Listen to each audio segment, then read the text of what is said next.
नमस्कार दोस्तों, स्वागत है आपका हमारे channel the will power academy में।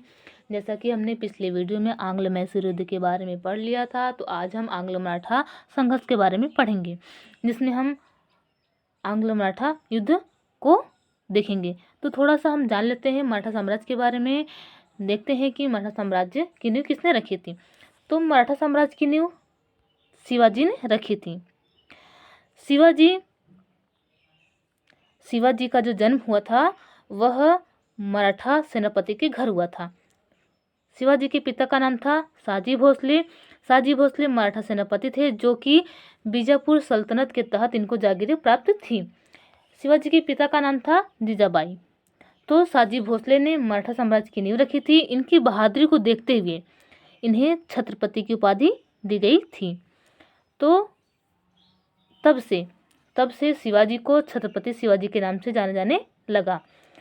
फिर अगले छत्रपति बनते हैं संभाजी, इनके बेटे, फिर राजा राम, ताराबाई और साहूजी। इस तरह शिवाजी के वंशाक्रम चलता है।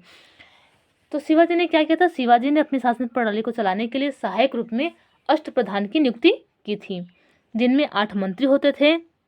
और इन 8 मंत्रियों में जो पेशवा का पद होता था वह महत्वपूर्ण पद होता था, जिन्हें आज के टाइम में आप प्रधानमंत्री पद के रूप में जान सकते हैं। तो छत्रपति साहू जी के समय से ही जो पेशवा का पद था वह महत्वपूर्ण रूप से जाने जाने लगा, यानी कि पेशवा का पद शक्तिशाली रूप में उभरने लगा था। तो छत्रपति साहू जी के समय में जो पेशवा होते हैं वह बालाजी विश्वनाथ होते हैं। इनका जो काल है वह 1713 से लेकर 1720 तक रहता है। फिर अगले पेशवा बनते हैं उनके बेटे बाजीराव प्रथम, और उसके बाद उनके बेटे बाजीराव। फिर उसके बाद अगले पेशवा होते हैं नाना साहब, जिन्हें बालाजी बाजीराव के नाम से भी आप जान सकते हैं। तो बालाजी बाजीराव को ही नाना साहब के नाम से जाना जाता था। फिर उनके बेटे माधवराव के बाद नारायण राव के बाद माधव नारायण राव। फिर अंतिम जो पेशवा होते हैं वह बाजीराव द्वितीय होते हैं। ठीक है, इस तरह पेशवा का काल चलता है। फिर हम थोड़ा सा जान लेते हैं पानीपत के तृतीय युद्ध के बारे में। पानीपत का तृतीय युद्ध 14 जून 1761 में होता है। इसमें क्या होता है कि मराठा और अफगान के बीच युद्ध होता है, जिसमें मराठा की हार हो जाती है और अफगान की विजय हो जाती है। तो अफगान के साइड में जो नेतृत्वकर्ता होते हैं वह अहमद शाह अब्दाली होते हैं। तो अहमद शाह अब्दाली जीत जाता है और मराठा साम्राज्य हार जाता है। तो यह जो युद्ध हुआ था जिसमें मराठा की पराजय हुई थी, इसका एक कथन है। इसमें कहा गया है कि इस युद्ध ने यह निर्णय नहीं किया कि भारत पर कौन शासन करेगा, बल्कि यह निर्णय किया कि कौन शासन नहीं करेगा। ठीक है, तो इसके बाद अगले पेशवा बनते हैं माधवराव, जिनका जो काल है 1761 से 1772 तक। तो पानीपत के तृतीय युद्ध में पराजय के बाद माधवराव ने मराठा की खोई शक्ति यानी कि खोई प्रतिष्ठा को पुनः बहाल करने का प्रयास किया। तो माधवराव ने जो पानीपत के युद्ध के बाद मराठा की जो हार हुई थी, जिसमें मराठाओं की जो प्रतिष्ठा थी खो गई थी, उसी खोई प्रतिष्ठा को, खोई शक्ति को वापस लाने का प्रयास किया। किसने? माधवराव ने। तो 1772 में माधवराव की मृत्यु हो जाती है। उसके बाद क्या होता है? उसके छोटे भाई नारायण राव पेशवा बनते हैं। फिर उसके बाद 1773 में उनके चाचा रघुनाथ राव ने उनकी हत्या करवा दी। फिर क्या होता है कि नारायण राव के पुत्र होते हैं जिनका नाम होता है माधव नारायण राव। वह अगला पेशवा घोषित कर दिया जाता है। तो क्या होता है कि जो रघुनाथ राव होते हैं, जिनको रघुवा के नाम से जाना जाता है, उन्होंने पेशवा बनने की चाहत में अंग्रेजों से मदद मांगी और उन्होंने क्या किया? उन्होंने अंग्रेजों से सूरत की संधि की 1775 में। तो 1775 में उन्होंने अंग्रेजों से सूरत की संधि कर ली। यहीं से आंग्ल मराठा युद्ध की नींव पड़ती है। तो यह थी भूमिका कि आंग्लो मराठा युद्ध कैसे स्टार्ट हुआ। तो आगे हम जानेंगे क्या होता है कि प्रथम आंग्लो मराठा युद्ध होता है 1775 से 1782 में। ठीक है, प्रथम आंग्लो मराठा युद्ध होता है 1775 से 1782 में। क्या होता है पहले हम जान लेते हैं। सूरत की संधि होती है 1775 में, और इस संधि में क्या कहा गया था कि पेशवा पद के बदले नजराना तथा सालसेट, बसीन व थाड़े का क्षेत्र अंग्रेजों को देना निश्चित हुआ था। यानी कि अगर जो रघुनाथ राव ने यानी कि रघुआ ने अंग्रेजों से संधि की थी 1775 में, सूरत की संधि, और इसी संधि के तहत उन्हें अगला पेशवा पद बनाया जाना तय किया गया था। इसके बदले अंग्रेजों ने कहा था कि सालसेट, बसीन और थाड़े का क्षेत्र उन्हें सौंप दिया जाएगा। इतना ही नहीं, सूरत एवं भड़ोच का जो राजस्व है उसको भी अंग्रेजों को दिए जाने के लिए तय किया गया था। इसके बदले अंग्रेजों ने क्या किया था कि रघुआ को पेशवा पद बनाने से सहमत हुए थे। तो सूरत की संधि जो होती है वह बम्बई की अंग्रेजी सरकार एवं रघुनाथ राव के बीच हुई थी। सूरत की संधि जो हुई थी वह बम्बई सरकार और रघुआ के बीच हुई थी, जिसका कलकत्ता की अंग्रेजी सरकार ने विरोध किया था। तो उस समय 3 प्रेसिडेंसी थी। कौन कौन सी? कलकत्ता प्रेसिडेंसी और बम्बई प्रेसिडेंसी और मद्रास प्रेसिडेंसी। तो संधि किसके बीच हुआ था? बम्बई प्रेसिडेंसी के बीच। तो रघुआ ने बम्बई सरकार के बीच संधि की थी, सूरत की संधि 1775 में, जो कि मान्य नहीं था। तो कलकत्ता सरकार ने सूरत की संधि को स्वीकार नहीं किया। ठीक है, तो क्या होता है कि प्रथम आंग्लो मराठा युद्ध होता है 1775 से 1782 से, यहीं से स्टार्ट हो जाता है। क्या होता है कि सूरत की संधि के तहत कर्नल कीटिंग के नेतृत्व में, जब सूरत की संधि होती है उसी के तहत कर्नल कीटिंग के नेतृत्व में जब एक अंग्रेज सेना सूरत पहुंची तो मराठों ने इसका विरोध किया। इसका परिणाम क्या हुआ? इसका परिणाम यही हुआ कि 18 मई 1775 को आरस के मैदान में अंग्रेजों और मराठा सेनाओं के बीच युद्ध हुआ, जिसमें मराठों की पराजय हुई। हालांकि पूना में मराठों का अधिकार बना रहा। मराठा की पराजय तो हो गई, लेकिन पूना में मराठों का अधिकार बना रहा। युद्ध के बाद पुरंदर की संधि होती है। पुरंदर की संधि कब होती है? 1776 में। तो आपने जाना कि सूरत की संधि कब होती है? 1775 में, जो कि बम्बई सरकार के बीच होती है, और इसे मान्य नहीं होता है। कलकत्ता सरकार इसका विरोध करती है। कलकत्ता सरकार पेशवा से संधि करती है, जो कि कलकत्ता प्रेसिडेंसी के जो गवर्नर है वो वारेन हेस्टिंग है, पेशवा से संधि करते हैं। तो पुरंदर की संधि होती है 1776 में। ठीक है, कंपनी रघुआ का समर्थन नहीं करेगी। इस संधि के साथ यही कहा गया था कि कंपनी रघुआ का समर्थन नहीं करेगी, परंतु सालसेट व थाड़े पर अंग्रेजों का प्रभुत्व बना रहेगा, जो कि सूरत संधि के तहत यह बात की गई थी। ठीक है, तो बम्बई और कलकत्ता प्रेसिडेंसी सूरत की संधि को मान्यता देते हैं। कब? बाद में, जब बम्बई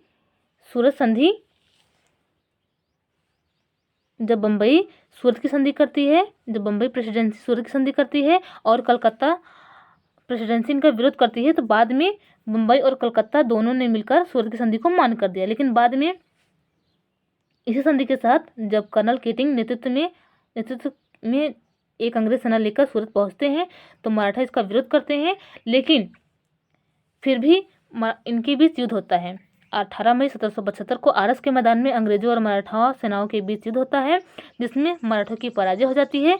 फिर भी पूना में मराठों का अधिकार बना रहता। लेकिन इस युद्ध के बाद पुरंदर की संधि होती है, और वह संधि कब होती है? 1776 में। तो आप सारे संधि को याद रखेंगे। सूरत की संधि 1775 में होती है, पुरंदर की संधि 1776 में होती है, जो कि इसमें यही कहा गया था कि जो कंपनी है वह रघुआ का समर्थन नहीं करेगी, किंतु सालसेट व थाड़े पर अंग्रेजों का प्रभुत्व बना रहेगा। पुरंदर की संधि कलकत्ता की अंग्रेजी सरकार और पूना दरबार के बीच हुई थी। तो यह संधि किसके बीच हुई थी? पुरंदर की संधि कलकत्ता के अंग्रेज सरकार के बीच और पूना दरबार के बीच हुई थी। तो इसी बीच अंग्रेज सेना मराठा से हार जाती है और बड़गांव की संधि, सॉरी ये तो अभी बाद में पढ़ेंगे। तो पुरंदर, सॉरी याद रखेंगे कि सूरत की संधि किसके बीच हुई थी? बम्बई प्रेसिडेंसी के बीच और रघुवा के बीच। लेकिन पुरंदर की संधि किसके किसके बीच हुई? कलकत्ता प्रेसिडेंसी के बीच, यानी कि कलकत्ता सरकार और पूना दरबार के बीच हुई। फिर आगे क्या होता है? बम्बई की अंग्रेज सरकार ने, जो बम्बई की सरकार होती है वह पुरंदर की संधि का विरोध करती है। परिणाम क्या होता है कि बम्बई सरकार ने पुनः युद्ध छेड़ दिया। तो बम्बई सरकार पुनः युद्ध कर देती है। 1779 में पश्चिमी घाट में स्थित तालगांव एक स्थान का नाम है, वहाँ पे लड़ाई होती है, तालगांव की लड़ाई। तो तालगांव की लड़ाई होती है और उस लड़ाई में अंग्रेजों की पराजय हो जाती है। फलस्वरूप क्या होता है कि बम्बई सरकार को पूना दरबार से संधि करनी पड़ती है। वह संधि कौन सी होती है? बड़गांव की संधि। तो यह संधि एक अपमानजनक संधि होती है, अंग्रेजों के लिए यह संधि अपमानजनक संधि होती है। तो बड़गांव की संधि कब होती है? 1779 में। इसे भी आप याद रखेंगे, ठीक है। तो बड़गांव की संधि क्यों होती है? क्योंकि जो बम्बई सरकार थी वह पुरंदर की संधि से सहमत नहीं होती है, उसका विरोध करती है, जिसके परिणाम स्वरूप तालगांव की लड़ाई होती है और उसमें अंग्रेजी सेना हार जाती है और उसे पूना दरबार से संधि करनी पड़ती है। वह संधि का नाम होता है बड़गांव की संधि, 1779 में होता है, ठीक है। आगे बढ़ते हैं। तो बड़गांव की संधि में क्या होता है ये भी थोड़ा सा जान लेते हैं। तो बड़गांव की संधि 1779 में होती है। इस संधि के तहत कहा गया था कि 1773 के बाद बम्बई सरकार द्वारा विजित सारा मराठा क्षेत्र वापस करने होंगे। तो बड़गांव की संधि में क्या कहा गया था कि 1773 के बाद बम्बई सरकार ने जितने भी मराठा क्षेत्र जीते हैं उसको मराठाओं को वापस करने पड़ेंगे। तो वारन हेस्टिंग के लिए यह काफ़ी अपमानजनक संधि थी, इसीलिए फलतः उसने इसे मानने से इनकार कर दिया। कालांतर में अंग्रेज सरकार और पूना दरबार के बीच सालबाई की संधि होती है। तो सालबाई की संधि भी देख लेते हैं कब होती है। 1782 में सालबाई की संधि होती है। किसके किसके बीच? पेशवा और वारन हेस्टिंग के बीच। तो देखते हैं इसमें क्या होता है। महादजी सिंधिया की मध्यस्थता में यह जो संधि होती है किसकी मध्यस्थता में होती है? महादजी सिंधिया की मध्यस्थता से संपन्न होती है। सालसेट एवं एलिफेंटा अंग्रेजों के पास रहने दिया गया और कंपनी ने पेशवा को पेंशन देना स्वीकार कर लिया। इसी संधि के तहत सालसेट और एलिफेंटा अंग्रेजों के पास रहने दिया, जो उनके पास था पहले से ही मराठा साम्राज्य का क्षेत्र, और कंपनी ने पेशवा को पेंशन देना स्वीकार कर लिया। इसी समय से फडणवीस को मराठों का मैकियावेली भी कहा जाता था। तो फडणवीस एवं महादजी सिंधिया के मध्य प्रभावशालीता का द्वंद्व आरंभ हो गया। इसी समय से ही क्या हुआ था, दोनों के बीच प्रभावशालीता का द्वंद्व आरंभ हो गया। आगे क्या होता है कि 1800 में फडणवीस की मृत्यु के बाद 1800 ईस्वी में फडणवीस की मृत्यु के बाद बाजीराव द्वितीय, जिनका जो काल है 1775 से 1818 तक, तो बाजीराव द्वितीय का काल क्या है? 1775 से 1818 तक। ये एक स्वेच्छाचारी शासक थे। इसने सिंधिया व होलकर को परस्पर लड़वाकर अपनी सर्वोच्चता बनाए रखने की सोची। उधर सिंधिया व होलकर भी इसी प्रयास में थे कि पेशवा उनके प्रभाव में आ जाएंगे। तो ये सब आपस में लड़वा रहे हैं। बाजीराव द्वितीय भी वही कर रहे हैं, वह एक स्वेच्छाचारी शासक बनने की कोशिश कर रहे हैं और वे क्या कर रहे हैं, वे सिंधिया और होलकर को आपस में लड़वाने की कोशिश कर रहे हैं। क्यों? क्योंकि वह सर्वोच्च बनने की कोशिश कर रहे हैं, ठीक है, खुद को सर्वोच्च दिखाने की कोशिश में है। उधर क्या था, सिंधिया और होलकर भी इसी प्रयास में रहते हैं कि पेशवा उनके प्रभाव में आ जाए। क्या होता है कि इस संदर्भ में पेशवा ने 1801 में जसवंतराव होलकर के भाई की हत्या करवा दी। अब क्या होता है कि जो पेशवा होते हैं वो 1801 में जसवंतराव होलकर के भाई की हत्या करवा देते हैं।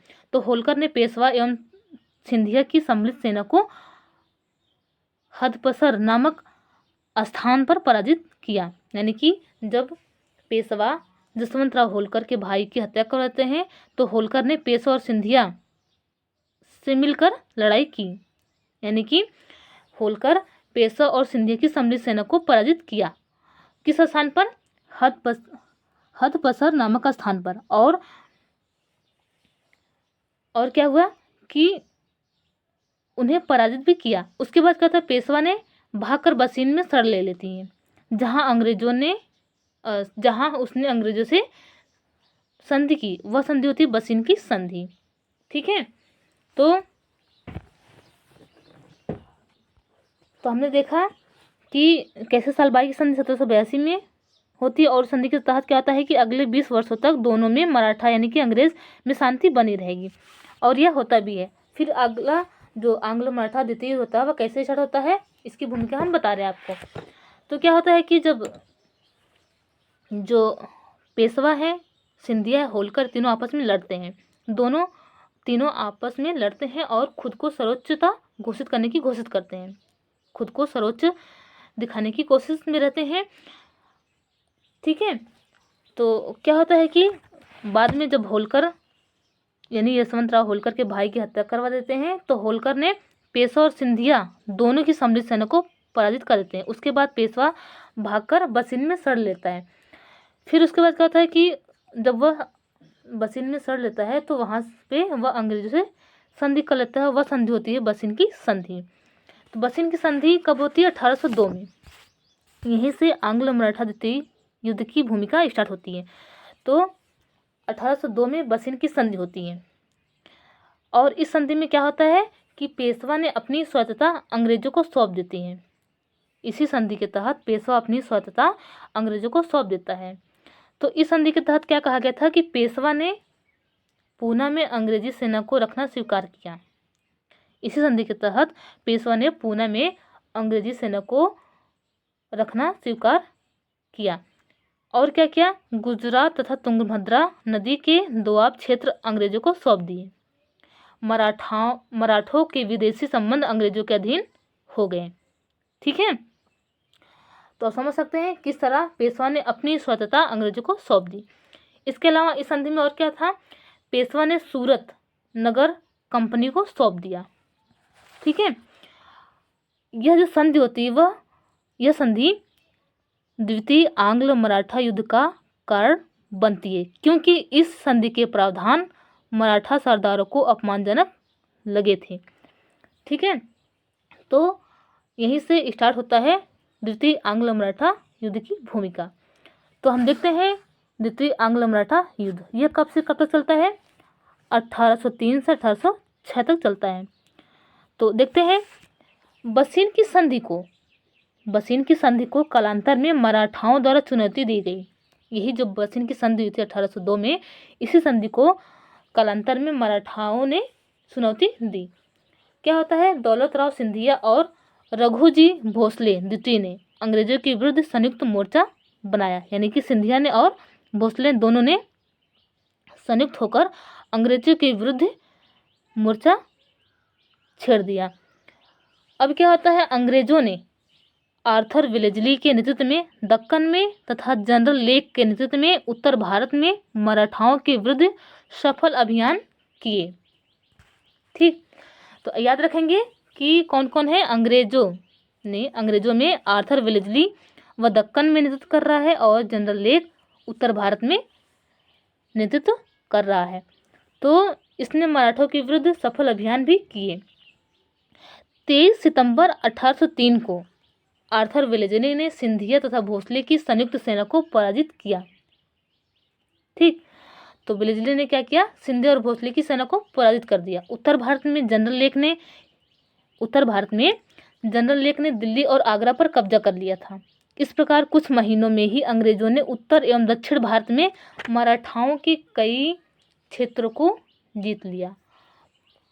परिणामतः क्या हुआ कि भोसले और सिंधिया को विवश होकर अंग्रेजों से 2 संधियां करनी पड़ी, और वह संधि होती है देवगांव की संधि एवं सूरजन अर्जन की संधि। तो देवगांव की संधि भोसले के साथ होती है 1803 ईस्वी में, और सिंधिया के साथ सुरजी अर्जन की संधि होती है 1803 में ही। बाद में होलकरों ने भी राजपुर घाट की संधि करते हैं 1805 में। तो हमने बता दिया आंग्ल मराठा युद्ध की भूमिका कैसे स्टार्ट हुई और कैसे कैसे युद्ध हुआ। तो इस समय गवर्नर जनरल होते हैं लॉर्ड वेलेस्ली, जिनका काल है 1798 से 1805 तक। ठीक है, तो यह संधि की भूमिका क्या थी? बसिन की संधि की यह युद्ध की भूमिका थी बसिन की संधि, जो कि पेशवा बाजीराव द्वितीय ने अंग्रेज से बसिन की संधि की थी। यहीं से आंग्ल मराठा द्वितीय युद्ध की भूमिका स्टार्ट हो जाती है। फिर हमने देखा कैसे कैसे इन्होंने युद्ध किया दक्कन में और उत्तर भारत में, और सफल अभियान भी किए और संधियों के तहत इनके क्षेत्र को अपने अधीन कर लिया। ठीक है, तो अगला हम देखेंगे आंग्ल मराठा तृतीय युद्ध, जो कि 1816 से 1819 तक चला। तो तीसरा जो आंग्ल मराठा युद्ध होता है वह पेशवा और जो उनकी अन्य शक्तियाँ थीं उनके बीच होता है। तो पेशवा और अन्य शक्तियों ने मिलकर अंग्रेज रेजिडेंट तथा उनके कैंपों पर आक्रमण कर दिया। तो इसमें क्या होता है कि जो आंग्ल मराठा टकराव होता है, आंग्ल मराठा टकराव तीसरा और अंतिम चरण होता है लॉर्ड हेस्टिंग के आरंभ, मतलब लॉर्ड हेस्टिंग के आने के शुरुआत से ही। तो जैसे ही लॉर्ड हेस्टिंग गवर्नर जनरल बनकर आते हैं, उनके स्टार्टिंग में ही यह युद्ध शुरू हो जाता है। तो इसका जो एक बड़ा कारण था, तत्कालीन कारण, वह था पिंडारियों की दमन करने की नीति। तो इन्होंने पिंडारियों का दमन करने की नीति अपनाई थी, यही एक बड़ा कारण था। इसमें क्या हुआ था कि हेस्टिंग ने पिंडारियों के विरुद्ध अपने अभियान की शुरुआत की, जिसमें मराठाओं के प्रभुत्व को चुनौती मिली। तो पिंडारी कौन थे, थोड़ा सा हम समझ लेते हैं। पिंडारी मराठा सेना में अपनी सेवा देते थे, वो भी अवैतनिक सैनिकों के रूप में। ठीक है, इन्हें कोई वेतन नहीं दिया था। तो ये क्यों अपनी सेवा देते थे? ये अपनी सेवा देते थे, लेकिन इन्हें कोई वेतन नहीं देता था, इन्हें एक निश्चित हिस्सा देता था। ठीक है, तो ये लूटमार करने वाले दल होते थे। इनकी नियुक्ति बाजीराव प्रथम के समय में हुई थी और ये मराठाओं की ओर से युद्ध करते थे। ठीक है, और बदले में उन्हें लूट से प्राप्त जो रकम होता था उनका एक निश्चित हिस्सा पिंडारियों को दिया जाता था। ठीक है, और इसीलिए हेस्टिंग ने पिंडारियों के दमन की नीति अपनाई थी। ठीक है, जिससे मराठाओं के प्रभुत्व को चुनौती भी मिली। ठीक है, क्योंकि पिंडारियों का मराठा साम्राज्य में यानी कि मराठाओं सेनाओं में एक महत्वपूर्ण योगदान होता था। तो पिंडारियों के विरुद्ध हेस्टिंग की प्रत्यक्ष कार्यवाही से तीसरा आंग्ल मराठा युद्ध शुरू हो गया। अब क्या हुआ, मराठाओं ने पूना के अंग्रेज रेजिडेंट व अन्य कैंपों पर हमला बोल दिया। इस युद्ध में अंततः पेशवा अंग्रेजों से पराजित हो गए और आत्मसमर्पण कर दिए। तो दोनों के बीच में पूना की संधि हो जाती है, जिससे क्या होता है, दोनों के बीच में पूना की संधि हो जाती है। तो यहाँ पे लिखा भी गया है कि जो आंग्ल मराठा युद्ध होता है, जो तीसरा आंग्ल मराठा युद्ध होता है, वह 1816 से 19 तक चलता है। और पेशवा जो अन्य शक्ति होती है, उन्होंने अंग्रेज रेजिडेंट और उनके कैंपों पर आक्रमण करना शुरू कर दिया। जो गवर्नर जनरल होते हैं लॉर्ड हेस्टिंग होते हैं, उन्होंने पिंडारियों के यानी लुटेरे जो होते हैं, पिंडारी लुटेरे ही थे, तो इनके दमन की नीति अपनाई। इसी वजह से तीसरा आंग्ल मराठा युद्ध शुरू हुआ। तो इनकी नियुक्ति किसने की थी पिंडारियों की? बाजीराव प्रथम ने। यहाँ सेकंड लिखा गया, ये गलती से लिखा गया है, तो यहाँ बाजीराव प्रथम होंगे। ठीक है, तो अंततः क्या होता है कि पेशवा और जो शक्तियाँ होती हैं वो पराजित हो जाती हैं, जिससे अंततः उन्हें लास्ट में संधि करनी पड़ती है। तो दोनों के बीच पूना की संधि होती है, और इस संधि जो ये संधि होती है, इस संधि में क्या कहा गया था हम अभी देखते हैं। तो पूना की संधि, इस युद्ध के बाद पूना की संधि होती है और पेशवा का अंत हो जाता है। तो तृतीय आंग्ल मराठा युद्ध की समाप्ति पर अंग्रेजों द्वारा पेशवा के साथ एक संधि की गई, और इस संधि में क्या कहा गया कि पेशवा का समस्त राज्य, पेशवा का जितना भी राज्य है, बम्बई प्रेसिडेंसी के अंग्रेजी राज्य में मिला लिया गया। तो यानी कि इस संधि के तहत पेशवा का जितना भी समस्त राज्य था वह बम्बई प्रेसिडेंसी के अंग्रेजी राज्य में मिला लिया गया। पेशवा के अतिरिक्त जो सिंधिया, भोसले, होलकर ये सब लोग थे, इनके माध्यम से मतलब कि संधियों के माध्यम से अंग्रेजी संरक्षण स्वीकार कर लिया गया। तो इस संधि के तहत क्या हुआ, पुणे की संधि के तहत जो पेशवा का समस्त राज्य था यानी कि जितने भी राज्य थे वह बम्बई सरकार के राज्य में मिला लिया गया, यानी कि बम्बई सरकार के अंतर्गत आ गए। और जो अन्य शक्तियाँ थी जैसे सिंधिया, भोसले, इन्होंने संधियों के माध्यम से अंग्रेजी संरक्षण स्वीकार कर लिया। इसके बाद इस संधि के बाद पेशवा का जो पद था वह 1818 में समाप्त कर दिया गया और बाजीराव द्वितीय को कंपनी का पेंशनर बनाकर विठूर यानी कि जो कानपुर उत्तर प्रदेश में है वहाँ पर भेज दिया गया। तो अंतिम पेशवा कौन है, बाजीराव द्वितीय। इन्हें कंपनी का पेंशनर बनाकर 1818 में विठूर में भेज दिया गया। ठीक है। तो पेशवा के सहायक जो थे जिनका नाम था त्र्यंबक